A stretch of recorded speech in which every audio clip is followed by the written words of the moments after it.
Aksident në urën vajgurore kamionçina përfundon në prua 4 të plagosur. Një aksident I rënd u regjistrua mbrëmjen e sotme në aksin rrugor prej shtan Pashallin në zonën e njohur si Rezervuari.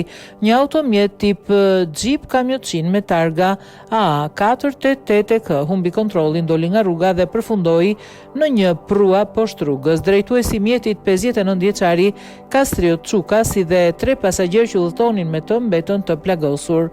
Ata u nxorën nga makina me ndihmën e policisë dhe u transportuan me urgjencë në spitalin rajonal të Beratit ku po marrin trajtim mjekësor. Paraprakisht konstatohet se segmenti ku ndodhi aksidenti ka probleme serioze infrastrukturore, përfshirë mungesën e ndriçimit, dëmtimet e shumta të rrugës dhe kthesat e forta të cilat e rrisin ndjeshëm rrezikshmërinë e qarkullimit në këtë zonë.